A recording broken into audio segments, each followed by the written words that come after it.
Fala galera, voltamos mais um pouquinho do nosso judiciário, dando continuidade a tudo aquilo que já desenvolvemos até o momento.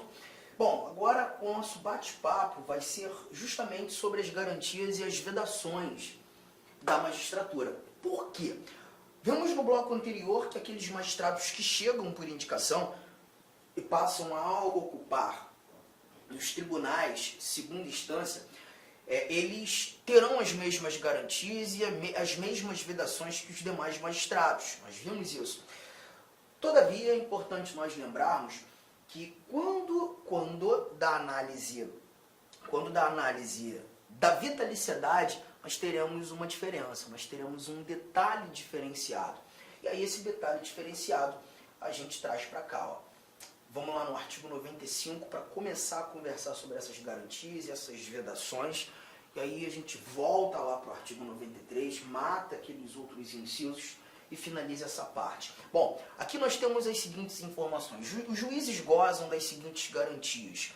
A primeira delas, a vitaliciedade, que no primeiro grau só será adquirida após 2 anos de exercício, não podendo a perda do cargo nesse período de deliberação do tribunal, dependendo a perda do cargo, nesse período de deliberação do tribunal a que o juiz estiver vinculado, e nos demais casos, sentença judicial transitada em julgado. Então, primeiro ponto. Aqui a gente já começa mostrando que essa vitaliciedade, no primeiro grau, ela só será adquirida após 2 anos de exercício. E esses 2 anos de exercício, nós levamos em consideração o chamado período de vitaliciamento. Só que o cuidado que você tem que ter é que esse período de vitaliciamento, 2 anos para a conquista dessa vitaliciedade, isso aqui estará apenas para os magistrados de carreira, para os magistrados que efetivamente começaram no primeiro grau, na primeira instância. Lembre-se, você começou no primeiro grau, você iniciou a sua atividade jurisdicional na primeira instância, na entrância mais inferior possível, foi sendo promovido de entrância para entrância, até chegar ao tribunal. Mas quando no tribunal, recebeu você alguns outros magistrados que já chegaram aí, por indicação. Não fizeram um concurso público de provas e títulos para a magistratura. Chegaram ao Poder Judiciário por indicação. E estes todos magistrados que chegam por indicação, eles não precisam encarar o período de vitaliciamento. O importante é lembrar que esse período de vitaliciamento, esses 2 anos, estará apenas para os magistrados de carreira. Todo magistrado indicado adquire a vitaliciedade no ato da posse. Todo magistrado indicado adquire a vitaliciedade no ato da posse. Guarde esse primeiro detalhe. Esses 2 anos esses 2 anos estará apenas para os magistrados de carreira. Estará apenas para os magistrados de carreira. Se eu cheguei por indicação, eu adquiro a vitaliciedade no ato da posse. Tá, entendi. Essa vitaliciedade, ela me protege o quê? De quê? Bom, a vitaliciedade, gente, quando o magistrado se torna vitalício, a gente percebe que a única forma dele perder o seu cargo é depois de ter encarado um processo jurisdicional, óbvio, no próprio judiciário, e uma decisão judicial transitada de julgado. Poderíamos, inclusive, concluir que esse indivíduo cometeu um crime. Ele cometeu um crime e foi condenado, e essa condenação pode fazer com que ele perca o cargo. Vai fazer com que ele perca o cargo, né? Agora, enquanto não vitalício, ele pode perder o cargo por processo administrativo. Foi o que a gente viu aqui, ó. Dependendo a perda do cargo nesse período de 2 anos, momento em que ele ainda não conquistou a vitaliciedade de deliberação do tribunal a que o juiz estiver vinculado. Ele pode perder o cargo por um processo administrativo enquanto não vitalício. Depois de vitalício, os demais casos, já vitalício, sentença judicial transitada em julgado. É lembrar, inclusive, que todo magistrado tem o que chamamos de foro por prerrogativa de função. Os magistrados não serão julgados na primeira instância. Eles serão sempre julgados na instância acima de onde eles atuam. Então, se eu sou um juiz de primeira instância, serei julgado na segunda. Se eu atuo na segunda instância, eu serei julgado num tribunal superior. Se eu estou no tribunal superior, ministro de um tribunal superior, eu serei julgado no Supremo Tribunal Federal. Se eu estou no Supremo, como não existe ninguém acima do Supremo, eu serei julgado no próprio Supremo. Mas decisões judiciais fazem com que esse magistrado vitalício perca seu cargo. Ponto importante aqui é lembrar que a vitaliciedade, esse período de vitaliciamento de 2 anos, vai ser exigível apenas para os magistrados de carreira, aqueles que fizeram concurso público de provas e títulos. A segunda garantia está aqui, ela nos exige uma remissão, vou ter que voltar, só para te fazer entender. Aqui nós temos a inamovibilidade, salvo por motivo de interesse público, na forma do artigo 93, inciso 8º. Bom, rapidamente, a inamovibilidade, nós já havíamos comentado muito rapidamente sobre. A inamovibilidade nada mais é do que a impossibilidade de remover o magistrado de um juízo para outro, de uma comarca para outra, sem a sua anuência, sem a sua autorização. A regra é essa. Eles são inamovíveis, não podem ser removidos, mas tem um salvo, tem uma exceção, um motivo de interesse público. E aí a gente tem uma remissão, artigo 93, inciso 8º, eu vou te mostrar lá. Olha o que a gente encontra nesse inciso 8º do 93, está na tela. Olha aqui, ó. O ato de remoção ou de disponibilidade do magistrado, por motivo de interesse público, fundar-se-á em decisão por voto da maioria absoluta do respectivo tribunal ou do Conselho Nacional de Justiça, assegurada ampla defesa. Então perceba, não é uma decisão monocrática. Por exemplo, eu estou fazendo um monte de besteira, vamos imaginar que eu já seja um magistrado atuando na segunda entrância, aquela comarca intermediária, aquelas comarcas intermediárias, tem um quantitativo razoável, populacional e de demanda processual, mas comecei a fazer um monte de besteira. Nossa, eu estou apavorando a comarca, fazendo loucuras, gerando prejuízos absurdos ao interesse público. Por motivo de interesse público, eu posso ser removido. Mas não vai adiantar o desembargador, presidente do tribunal, determinar minha remoção. Não, ele não tem competência para. Ele não consegue fazer isso numa decisão monocrática. Inevitavelmente, para que a minha inamovibilidade, ser removido de um juízo para outro, de uma comarca para outra, aconteça, esse motivo de interesse público tem que ser solidificado numa deliberação da maioria absoluta do tribunal. Então a gente vai ter que olhar para aquele tribunal pleno, lembra, gente, aquele tribunal pleno, aquele quantitativo gigante, 180, 190, 170, 200, enfim, todos eles, a maioria absoluta a ser atingida para relativizar a minha inamovibilidade. Somente assim eu posso ser removido. Arthur, mas essa atribuição pode ser exercida pelo órgão especial? Pode. Se porventura existir um órgão especial naquele tribunal pleno, pois aquele tribunal conta com mais de 25 julgadores, e no regimento interno essa atribuição, que é administrativa, está lá como do órgão especial, ele pode deliberar. Não apenas o tribunal pleno, o órgão especial, mas o próprio Conselho Nacional de Justiça. Nós ainda não falamos muito sobre o CNJ, mas eu já fiz algumas breves considerações sobre o CNJ e já te disse que esse órgão é um órgão de controle administrativo, de controle financeiro e controle disciplinar do judiciário. Então, por fazer o controle disciplinar e em percebendo lá da capital federal que eu aqui no Rio de Janeiro estou fazendo merda atrás de merda, pode deliberar no intuito de me remover. O CNJ também tem essa capacidade de relativizar a garantia da inamovibilidade. O ato de remoção ou de disponibilidade do magistrado por interesse público fundar-se-á em decisão por voto da maioria absoluta. Queria que você grifasse, né, esse voto da maioria absoluta aqui. Tá? E por quê? Porque eu vou te contar um outro inciso aqui, já aproveitando, né, o momento, e te mostrar o que a gente encontra aqui no inciso 10. Olha o que nós encontramos no inciso 10. O inciso 10 nos mostra que as decisões administrativas dos tribunais, e aquela que relativiza a inamovibilidade é uma decisão administrativa, essas decisões administrativas dos tribunais serão motivadas, então o motivo tem que estar lá, tá? O objeto, os porquês dessa remoção, e em sessão pública. Não são sessões secretas, sessão pública, sendo as disciplinares tomadas pelo voto da maioria absoluta de seus membros. Aqui você tem que tomar um cuidado com a interpretação. Olha aqui, ó. Todas as decisões administrativas dos tribunais serão motivadas como regra geral, em sessão pública. As disciplinares são tomadas pela maioria absoluta. Então, perceba, quando tratando dos processos administrativos em geral, os processos administrativos em geral, eles serão determinados, né, decididos pela maioria simples, ou também chamada de maioria relativa, a mais fácil que tem. Mas quando a gente trata de um processo administrativo disciplinar, aí a exigência que sejam decididos pela maioria absoluta, tá?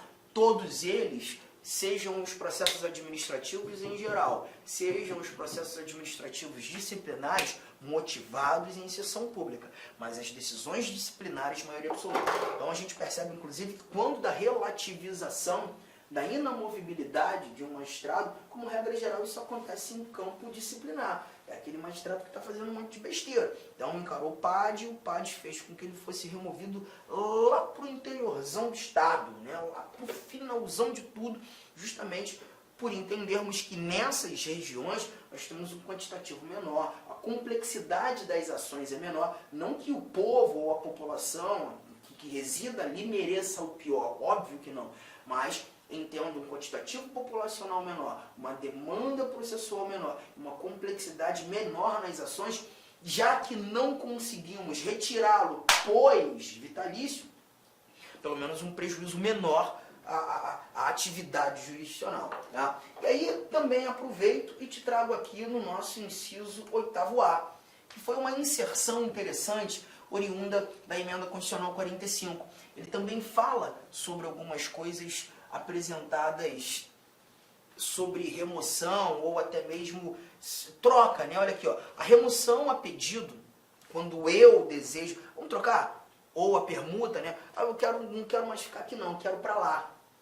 Ou a permuta, troca comigo, troca. Beleza, isso pode acontecer? Pode, a remoção a pedido, eu peço, ou a permuta de magistrados de comarca de igual entrância, tá? Então, ó, aquela comarca é de segunda entrância, está num canto do estado, lá no outro canto do estado temos uma outra comarca de igual entrância, estamos buscando fazer essa permuta, atenderá no que couber ao disposto nas alíneas A, B, C e E do inciso 2º, ou seja, as questões de merecimento. Só pode rolar permuta quem tem merecimento, só pode rolar permuta quem está apto para promoção. Né? Ainda que eu deseje, mas a gente só vai trocar. Não, mas tem que atender às regras do merecimento.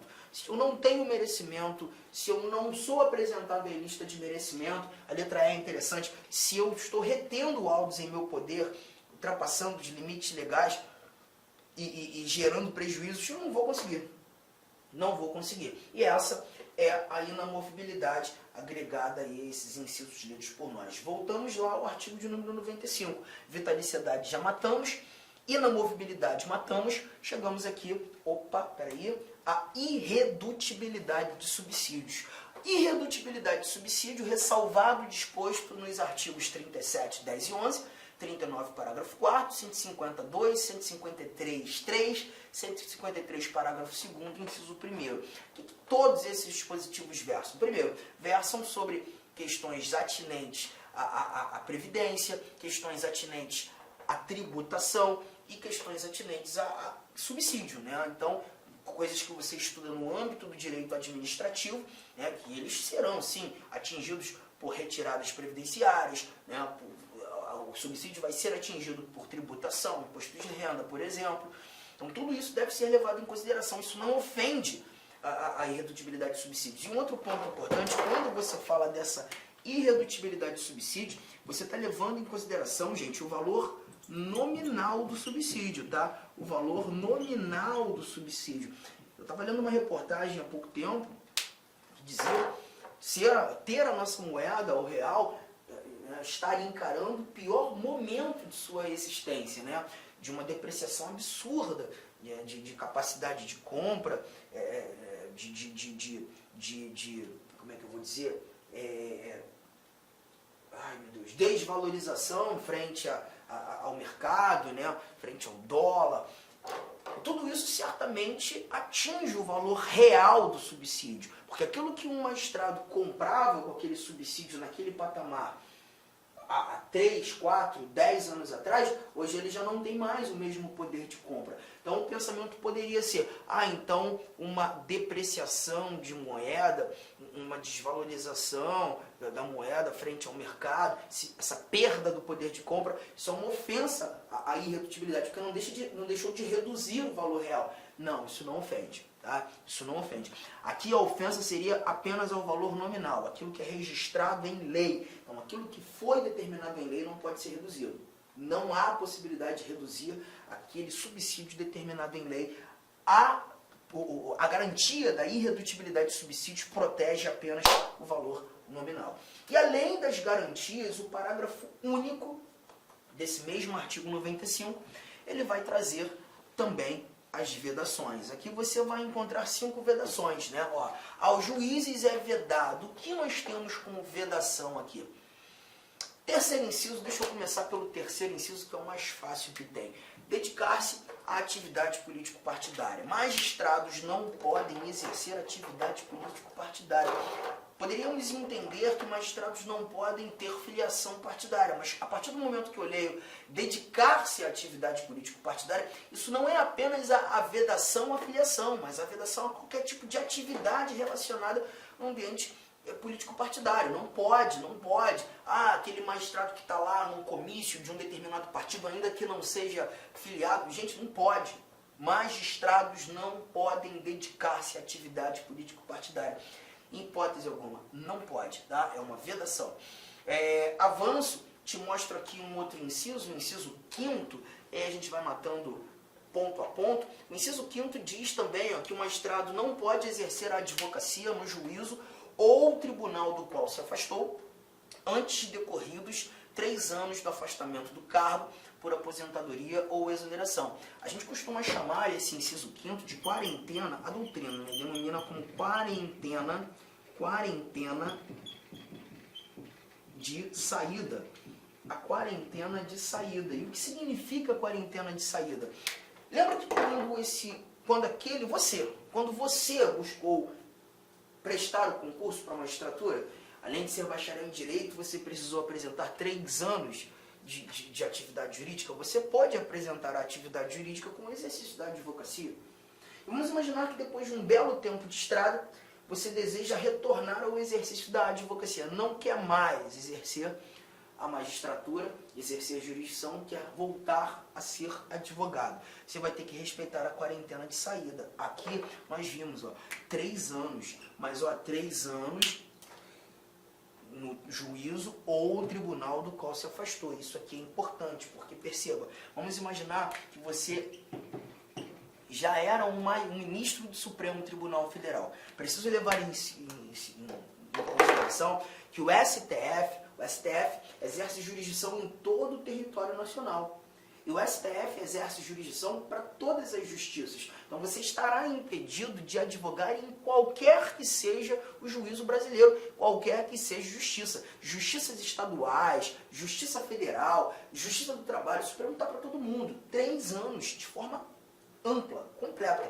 Agora, se por acaso você, por exemplo, fosse um desembargador do TRT São Paulo, né? TRT São Paulo, aí a gente levaria em consideração essa sua quarentena de saída apenas na Justiça Trabalhista em São Paulo. Mas na Justiça Trabalhista aqui no Mato Grosso, a Justiça Trabalhista de Santa Catarina, você já poderia atuar de imediato. Assim como em São Paulo, você já poderia atuar na Justiça Comum, na estadual, na federal, na eleitoral, só não na Justiça Trabalhista. Porque a abrangência do TRT, além de ser regional, apenas naquela região, nesse caso São Paulo, também estaria apenas relacionada à atividade trabalhista. Outras justiças não haveria nenhum tipo de problema. Agora, se você fosse um juiz de uma primeira instância, você levaria em consideração apenas a comarca que você exerceu a jurisdição. A comarca que você deixou. Você está na comarca da capital aqui do estado do Mato Grosso. Você só não vai atuar na justiça estadual, comarca do Mato Grosso. Se porventura da justiça estadual, se fosse da justiça do trabalho, apenas na comarca da capital, justiça do trabalho aqui. Então isso deve ser levado em consideração. É essa quarentena de saída que nós discutimos aqui. Não existe a impossibilidade, absoluta para sempre de não advogar. Há de se respeitar apenas a quarentena de saída. Tranquilão? Firmeza? Aí a gente tem aqui o nosso inciso 1º, que diz pra gente que o magistrado também não poderá, é vedado aos juízes exercer, ainda que em disponibilidade, outro cargo ou função pública, salvo uma de magistério. Você não pode ser juiz e secretário de Estado, você não pode ser desembargador e ministro de Estado, você não pode exercer outras funções públicas, exceto ter matrículas no magistério. Você pode sim ser um juiz de direito e atuar como professor universitário na Universidade Federal do teu estado, não problema algum. Você pode ter matrículas no magistério. É a única possibilidade. Outras funções não dá. Um belo exemplo aqui é trazer o Sérgio Moro, o ex-juiz federal Sérgio Moro, que ele simplesmente abriu mão da... Com licença, meus amigos, minhas amigas. Inicialmente eu peço desculpas por interromper seus estudos, mas essa videoaula é uma videoaula demonstrativa para você conhecer a qualidade de nossos mestres aqui da LAC Concursos. Eu sou o professor LAC, especialista em concursos públicos, que somente em 2022 eu já fui aprovado em 7 concursos públicos. É isso mesmo, em 2022 sou especialista em concurso público e eu estou aqui para te ajudar nessa caminhada do concurso da Polícia Militar do Estado da Bahia e também do Corpo de Bombeiros Militar. Gente, olha só, qual que é o diferencial da LAC Concurso? Primeiro, tá, o nosso diferencial primeiro, preste atenção, tá? Primeiro, nós temos uma ferramenta pedagógica chamada Personal Coach. Personal significa pessoal, coach significa treinador. Então aqui você tem um treinador pessoal de concursos. Essa metodologia ela é baseada em técnicas de administração e ferramentas de administração, mais precisamente administração por resultados. Ou seja, todo dia você tem uma meta de estudos, é isso mesmo. Todo dia você tem uma meta de estudos. Papo sério, se você se matricular, se você cumprir as nossas orientações pedagógicas, se você assistir as nossas videoaulas, ou essas videoaulas na internet e muito mais lá no nosso site, claro, completas, eu tenho certeza que você ficará competitivo e você terá reais chances de aprovação. Em 2019, nós tivemos também um concurso aí da PM da Bahia, na qual a gente teve aí dezenas de alunos aprovados. Inclusive, nós fizemos aí uma playlist no YouTube super vencedora, né? Super vencedora para a galera, né? Professor, quanto custa? Olha só, preço promocional. Apenas 10 parcelas de R$ 25,00. Curso completaço, super atualizado, item a item do digital, acesso imediato com foco na banca da FCC. Então venha estudar conosco aqui na LAC Concurso.